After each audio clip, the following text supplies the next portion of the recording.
Hello everyone, स्वागत है आप सबका हमारी सीरीज लीगल करंट अफेयर्स में, जहां हम लेटेस्ट केसेस को समझते हैं उनके फैक्चुअल बैकग्राउंड के साथ और ये भी समझते हैं कि आप इन केसेस को अपने मेंस के आंसर्स में किस तरह से साइट कर सकते हैं।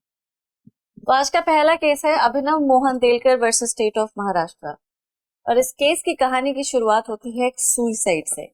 अभिनव के फादर मोहन भाई देलकर सुइसाइड कमिट कर लेते हैं, लेकिन ये एक मामूली सुइसाइड नहीं था। मोहन भाई देलकर एमपी थे।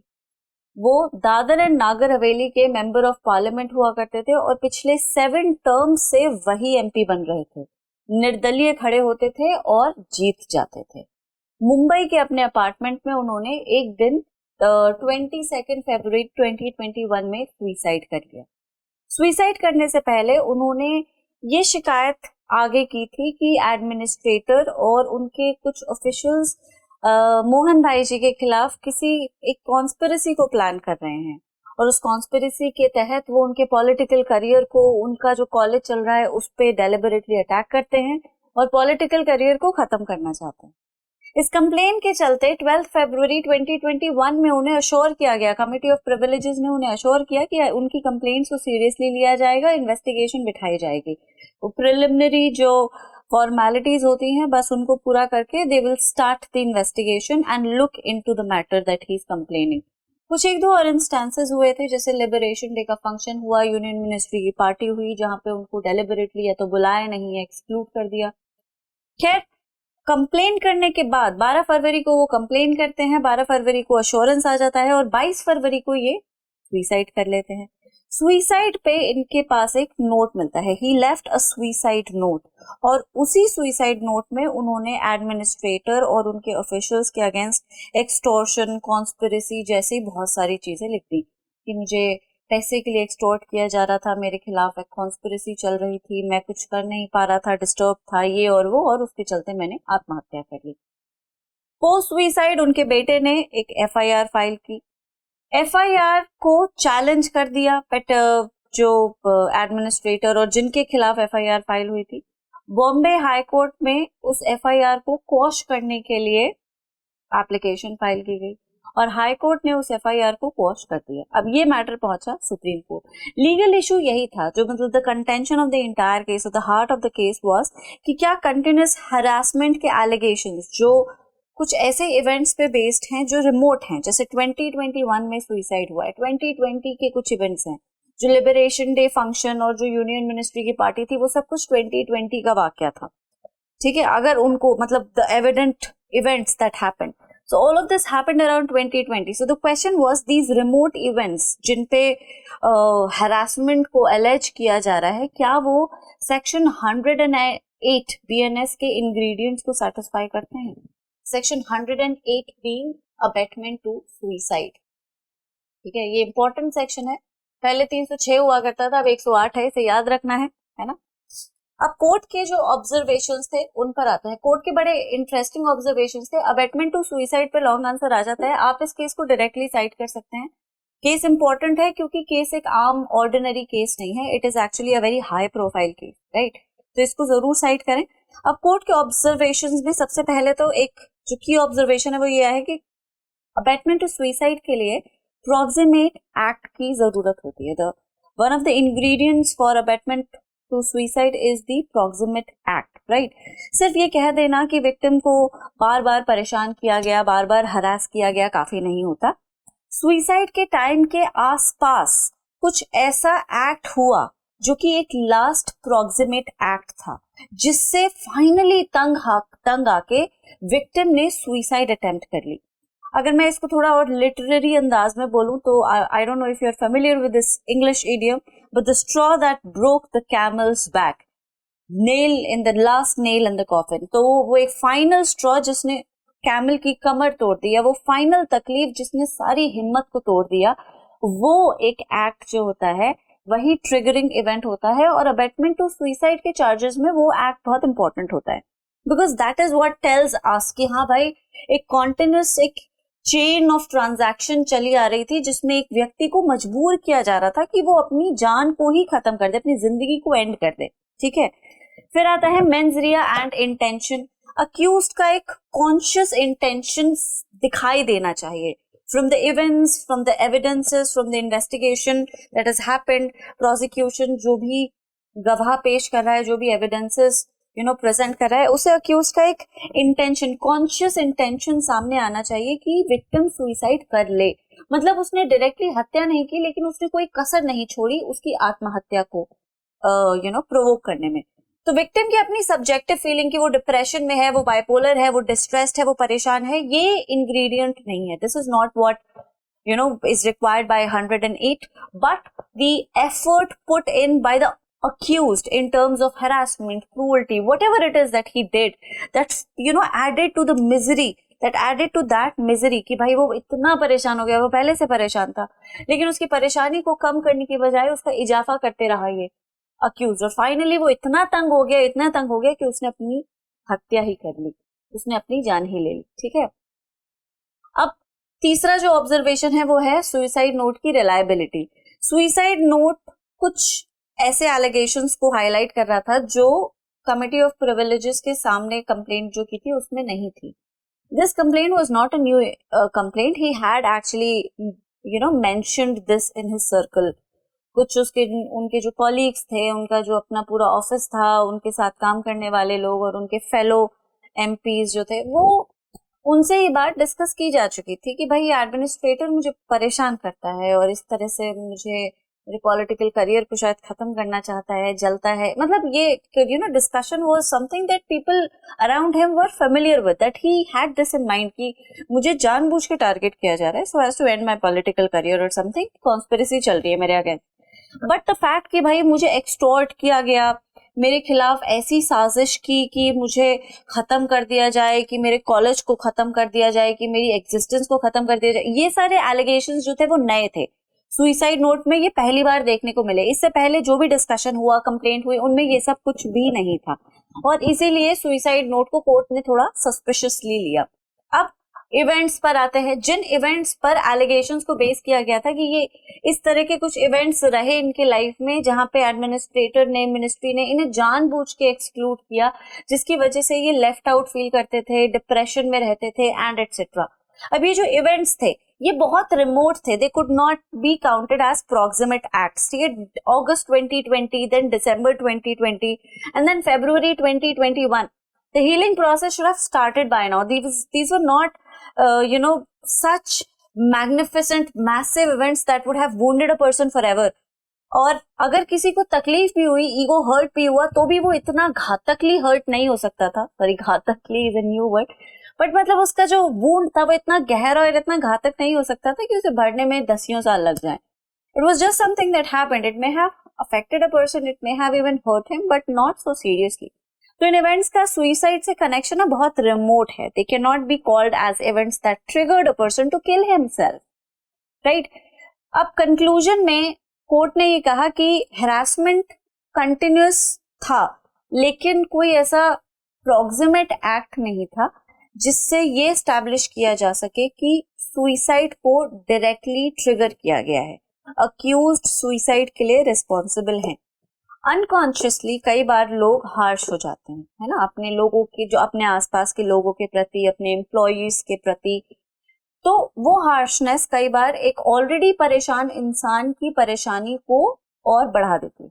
सम people are depressed, distressed inherently, वो होते ही हैं परेशान, ये उनका मेंटल स्टेट होता है. अब उस परेशान व्यक्ति को अगर हार्शली ट्रीट किया जाए या कुछ ऐसा किया जाए जो कि जो उसको पसंद नहीं आ रहा, जो उसके ईगो को अफेक्ट कर रहा है, उसकी अना को अफेक्ट कर रहा है, तो ये व्यक्ति अगर कोई हार्श कदम उठा लेता है, अपनी जान ले लेता है, तो उस व्यक्ति को दोष नहीं दिया जा सकता जो उसे हार्शली ट्रीट कर रहा था.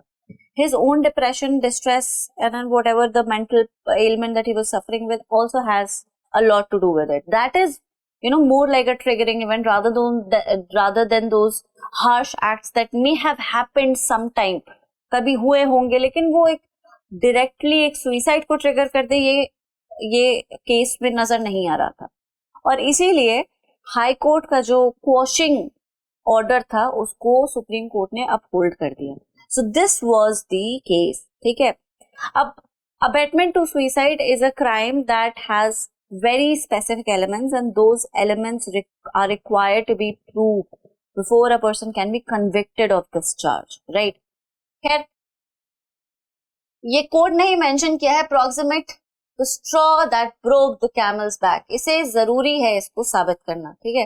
कोर्ट ने कोई प्रॉक्सिमेट मतलब ट्रिगर नहीं फाइंड किया जिससे एक व्यक्ति की सुइसाइड को स्टैब्लिश किया जा सके, वो सुइसाइड करने पर उसे मजबूर किया गया है। तो अबेटमेंट टू सुइसाइड के कुछ एसेंशियल कंपोनेंट्स हैं, वो कोर्ट केस में भी डिस्कस किए गए, मैं आपके साथ डिस्कस कर चुकी हूँ, लेकिन एक बार यहाँ जो लिखा है उसे देख लेते हैं। डायरेक्ट इंस्टिगेशन होना चाहिए, एक कॉन्स्पिरेसी होनी चाहिए, ऑब्वियसली वो अबेटमेंट के अपने जो एलिमेंट्स हैं वो जरूरी हैं। अबेटमेंट में इंस्टिगेशन, कॉन्स्पिरेसी और इंटेंशनल एड जरूरी है, ठीक है। Under section 108 BNS, abatement of suicide carries imprisonment of either description for up to 10 years, additional fine हो सकता है as monetary penalty, offense cognizable है, non bailable है और non compoundable भी है। केसेस को सेशंस कोर्ट में ट्राई किया जाता है, ठीक है। 107 BNS जो है वो वल्नरेबल लोगों के लिए enhanced punishment कैरी करता है। जैसे अगर विक्टिम एक बच्चा है, अनसाउंड माइंड का व्यक्ति है, डिलीरियस पर्सन है, इंटॉक्सिकेटेड पर्सन है, अगर इस तरह के व्यक्ति को अबेटमेंट टू सुइसाइड के लिए या सुइसाइड के लिए मजबूर किया जाए, उसकी सुइसाइड अबेट की जाए, तो पनिशमेंट और हाई है। आईपीसी में तो डेथ का पनिशमेंट हुआ करता था, राइट, तो अभी भी वही है, एक्सटेंड्स टू डेथ पेनल्टी और लाइफ इम्प्रिजनमेंट और imprisonment up to 10 years with fine, right. तो the ingredients remain the same, direct causation, specific intent, like I said, है ना, एक कॉन्शियस एफर्ट था अक्यूज्ड का, proximate connection and active participation. तो abetment क्या होता है, एक एक्टिव इंस्टिगेशन जहां पे सुइसाइड कॉज करने की इंटेंशन से एक्ट किया गया है, टॉर्चर किया गया है, हरास किया गया है, सुइसाइड को बेसिकली फैसिलिटेट किया गया है कॉन्स्पिरेसी से, इंटेंशनल एड से या इंस्टिगेशन से। अबेटमेंट क्या नहीं होता, एक जनरल हैरासमेंट या एक प्रोफेशनल प्रेशर जहां पे सुइसाइडल इंटेंट नहीं था, किसी व्यक्ति को आत्महत्या के लिए मजबूर नहीं किया जा रहा था, उस व्यक्ति का अपना अलग नेचर था, वो हार्श था, वो स्ट्रिक्ट था, लेकिन वो व्यक्ति सुइसाइड कर ले इस तरह का कोई इरादा नहीं था। वर्क प्लेस का stress, marital Discord without proximate instigation, emotional distress, किसी ऑर्डिनरी लाइफ कॉन्फ्लिक्ट से, ये सब अबेटमेंट नहीं, ठीक है। अपने अगले केस पर आ जाते हैं। ये पॉक्सो का केस है, नाम है Shrimati Archana Patil versus state of Karnataka, ठीक है। अब कंप्लेनेंट जो है वो एक मदर है जिसका 13 साल का बच्चा था और बंगलुरु में ये किसी सोसाइटी में रहते थे, नेबरिंग विला था जहां पे अर्चना पाटिल नाम की एक लेडी रहती थी और वो बच्चों को आर्ट लेसन्स देती थी, ठीक है। अब ये जो बच्चा है 13 साल का लड़का, ये उनके घर रेगुलरली जाता था आर्ट लेसन्स के लिए। लॉकडाउन के टाइम पे इसका जाना आना थोड़ा सा और रेगुलर हो गया, ठीक। अब उसी दौरान अर्चना पाटिल इस बच्चे को सेक्सुअली एक्सप्लॉइट करने लगी, इससे सेक्सुअल इंटरकोर्स के लिए फोर्स करती थी और इसे थ्रेटन भी करती थी कि ये किसी को बताए नहीं। लॉकडाउन खत्म हुआ तो इस बच्चे की फैमिली दुबई मूव कर गई। दुबई में इसके अंदर कुछ चेंजेस आए जो साइकोलॉजिकल चेंजेस थे, दे वर एक्सट्रीम, ये रिएक्शनरी हो गया और बहुत ज्यादा सेंसिटिव हो गया, डिप्रेशन में जाने लगा। इसकी मदर ने वो चेंजेस नोट किए, she started prodding him to uncover the truth behind this because the child was otherwise quite happy and jovial.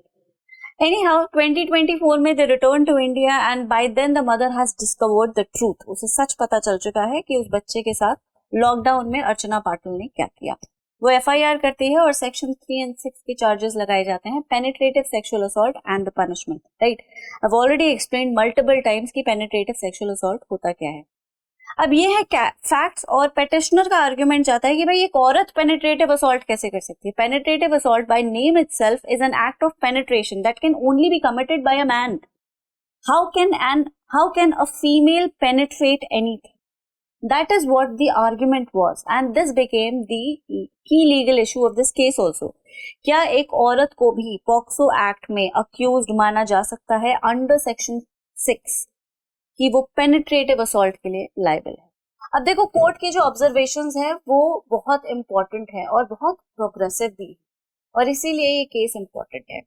अब कोर्ट का पहला ऑब्जर्वेशन जाता है जनरल न्यूट्रलिटी पे, जो कि पॉक्सो का नेचर है। एक्ट का प्राइमरी ऑब्जेक्ट क्या है कि एक बच्चे के बचपन की सैंक्टिटी को प्रोटेक्ट करना, ठीक है।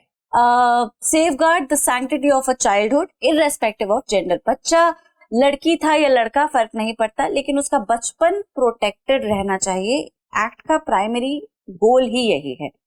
सेक्शन 3 में जो कि पेनिट्रेटिव सेक्सुअल असॉल्ट को डिफाइन करता है, उसमें स्पेशली अ पर्सन को मेंशन किया गया है, मैन को मेंशन नहीं किया गया, और ये जानबूझ के किया गया ताकि इस पर्सन को एक जेंडर में लिमिट ना किया जा सके, right? So it expressly, it manifests the intention of the legislation to include everybody that can be included in that category.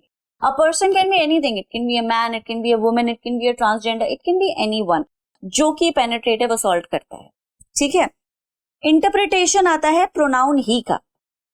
कुछ जगह एक्ट में ही को यूज कर रखा है। अगर हम ही की डेफिनेशन पे जाते हैं जो सेक्शन 2 क्लॉज 2 पॉक्सो में दे रखी है, तो उसमें स्पेसिफिकली लिखा हुआ है कि ही इंक्लूड्स ही एंड शी, ठीक है। तो ही का मतलब सिर्फ पुरुष नहीं है, ही का मतलब शी भी है, स्त्री भी है, ठीक। तो इसलिए औरत भी ऑफेंडर हो सकती है और पॉक्सो एक्ट इस चीज को काफी अच्छे से कोडिफाई कर रहा है। उसके बाद आती है वाइडर ड्राफ्टिंग। सेक्शन 3, 4, 5, 6 बहुत वाइडली ड्राफ्ट किए गए हैं। सिर्फ पेनिट्रेशन बाय मेल तक रेस्ट्रिक्टेड नहीं है ये सेक्शन। अगर बच्चे को कंपेल किया गया है, कोर्स किया गया है to perform an act of sexual intercourse, तो वो भी पेनिट्रेटिव असॉल्ट आ जाएगा। भले विक्टिम जो था वो खुद पेनिट्रेट कर रहा था, उसे पेनिट्रेट नहीं किया गया, लेकिन उसका जो एक्ट था, उसने जो सेक्सुअल एक्ट किया वो भी एक प्रेशर में, कोअर्जन में, एक थ्रेट में आके किया, तो वो भी सेक्शन 3 की डेफिनेशन को, उसके इंग्रेडिएंट्स को कंप्लीटली सेटिस्फाई करेगा, ठीक है। और सेक्शन 3 अट्रैक्ट हो जाएगा। जेंडर कंप्लीटली इररेलेवेंट है। की फैक्टर है कि बच्चे का शोषण हुआ है, और वो बच्चा मेल है या फीमेल फर्क नहीं पड़ता। दूसरा पॉइंट जो पेटिशनर ने उठाया वो था एफआईआर में डिले। अब सोचो 2020 में हुए ये हादसे और एफआईआर हुई 2024 में, जो मैंने तुम्हें बताया कि 2024 4 साल बाद एफआईआर की गई है। कोर्ट ने कहा कि इस तरह के केसेस में एफआईआर का डिले बहुत ही जस्टिफाइड होता है। बच्चा ट्रॉमा में होता है और उस ट्रॉमा को वॉइस आउट करने में उसे वक्त लग जाता है। डर, शेम, बच्चे का अपना जो सेल्फ एस्टीम है वो बहुत